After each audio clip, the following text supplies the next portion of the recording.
नमस्कार दोस्तों, मैं प्रिंस सनी आपका स्वागत करता हूं हमारे चैनल लर्न एंड ग्रो में। आज हम बात करेंगे जो इन्वर्टर एसी होता है और जो नॉन इन्वर्टर एसी होता है, इनमें क्या डिफरेंसेस होते हैं, तो इनके बारे में जानेंगे। तो सबसे पहले जो मेन डिफरेंस है वो हम जान लेते हैं। वो डिफरेंस होता है हमारा जो स्पीड का होता है। अब ये स्पीड का क्या डिफरेंस है इसको समझ लेते हैं।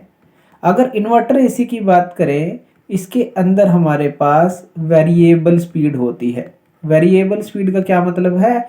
इस स्पीड को हम चेंज कर सकते हैं। यानी कि ये जो कंप्रेसर होता है हमारा इन्वर्टर एसी के अंदर, उसकी स्पीड वेरिएबल होती है, उसको चेंज कर सकते हैं। चेंज यानी कि जैसे आपने फैन के अंदर इस तरह के रेगुलेटर देखे होंगे, जिसके अंदर आप कितनी भी इसको घुमाएं, यानी कि आराम आराम से इसको घुमाएं और कितनी भी फैन की स्पीड कर सकते हैं आराम आराम से। जैसे आप वॉल्यूम करते हैं, आवाज़ करते हैं किसी चीज़ की, इसी तरह से यानी कि आप क्या कर रहे हैं, वेरी कर रहे हैं। जैसे वॉल्यूम की बात करें तो इसी तरह से जो स्पीड है इन्वर्टर एसी के अंदर हम वेरी कर सकते हैं। इसके अंदर वेरिएबल कंप्रेसर स्पीड होती है। अब ये किस तरह से वेरी होती है, इसके अंदर एक टेक्नोलॉजी यूज की जाती है जिसको हम PWM टेक्नोलॉजी कहते हैं, जिसकी फुल फॉर्म है पल्स विड्थ मॉड्यूलेशन। अब ये पल्स विड्थ मॉड्यूलेशन क्या होती है? ये अंदर जो सर्किट के अंदर ये पूरा काम होता है, ये स्पीड को वेरी करने का काम करती है। जैसे ही हमारा रूम जो है ठंडा होता है, मान लीजिए आपने 28 डिग्री सेल्सियस पर जो टेम्परेचर है रख रखा है, तो जैसे ही ये ठंडा होगा तो जो ये कंप्रेसर होता है वो ऑफ नहीं होता। ध्यान देना है, कंप्रेसर एकदम से ऑफ नहीं होता इन्वर्टर एसी के अंदर। इसके अंदर होता क्या है, जो स्पीड है वो कम हो जाती है। यानी कि जो स्पीड है वो क्या हो जाती है, एक तरह से बात करें वो लो हो जाती है, कम स्पीड हो जाती है उस कंप्रेसर की। बंद नहीं होता, ऑफ ऑन नहीं होगा वो, उसकी स्पीड कम हो जाएगी। इससे क्या होता है कि जो टेम्परेचर कंट्रोल है अच्छा रहता है। यानी कि ऐसा नहीं है कि 28 डिग्री सेल्सियस पर आकर एकदम से कंप्रेसर ऑफ हो गया, ऑफ होने के बाद फिर से रूम का टेम्परेचर जो है वो बढ़ने लग गया, फिर से ऑन हुआ कंप्रेसर, ऐसा नहीं होगा इसके अंदर। यानी कि इसके अंदर जो ऑन और ऑफ का जो कंसेप्ट है वो नहीं है। इसके अंदर स्पीड का कंसेप्ट है कि ये जो है कम ज़्यादा होती रहती है। तो इससे क्या है, टेम्परेचर जो है मेंटेन रहता है। अगर इन्वर्टर एसी के अंदर बात करें तो इसके अंदर एक तो वेरिएबल स्पीड हो गई, इसके अंदर ऑन ऑफ नहीं होता कंप्रेसर, टेम्परेचर जो है वो एक तरह से मेंटेन रहेगा, कंसिस्टेंट रहेगा।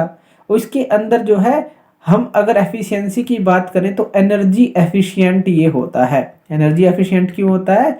क्योंकि कंप्रेसर जो है वो ऑन ऑफ नहीं हो रहा बार बार, एकदम से एनर्जी नहीं खींचता। यहाँ पर ये कम स्पीड कर देता है, और जब टेम्परेचर ज़्यादा होने लगता है रूम का, यानी कि गर्म होने लगता है रूम, फिर से ये अपनी स्पीड को बढ़ा देता है। इस हिसाब से ये काम कर रहा है।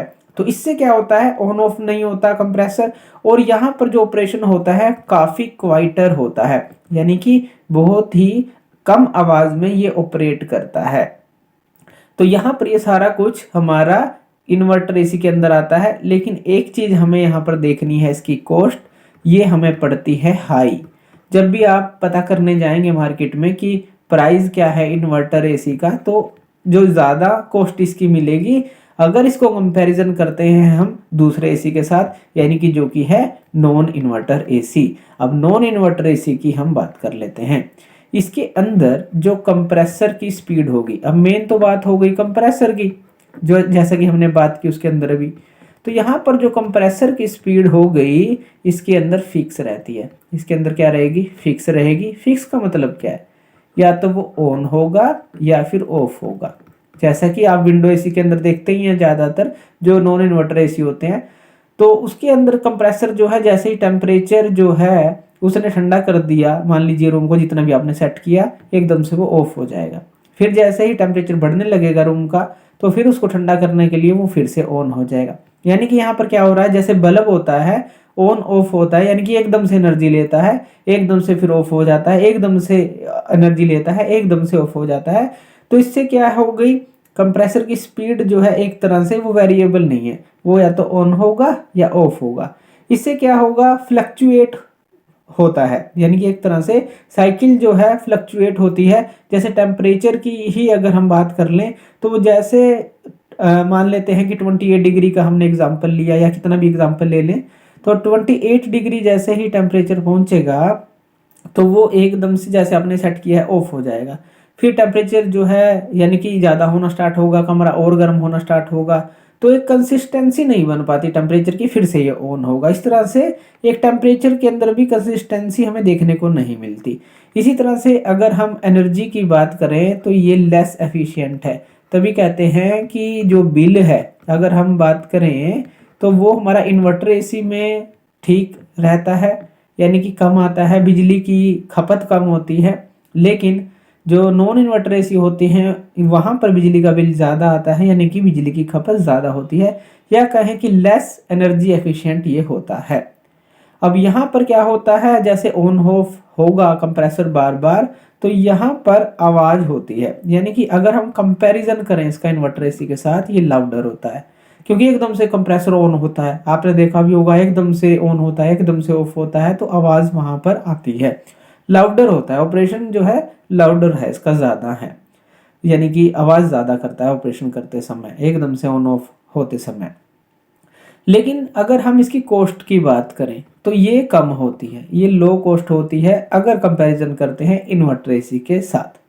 तो यहाँ पर दो चीज़ें आती हैं, एक तो आपका आ जाता है बजट कि आपका बजट क्या है, और एक आ जाती है आपकी जो ज़रूरत है।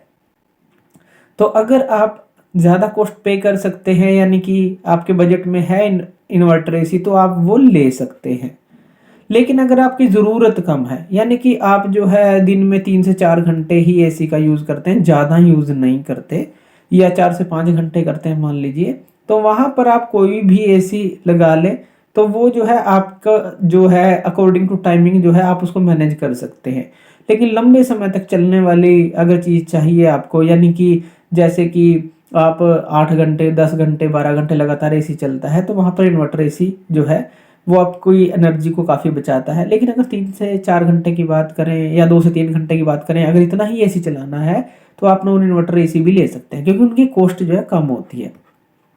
यानी कि आपकी रिक्वायरमेंट के ऊपर है, बजट के ऊपर भी है कि कौन सा एसी आप चूज़ कर सकते हैं। लेकिन अगर लंबे समय के लिए आपको लेना है, लाइफ टाइम अगर ज़्यादा चाहिए और एनर्जी भी आपको बचानी है, तो इन्वर्टर एसी की तरफ हम जा सकते हैं।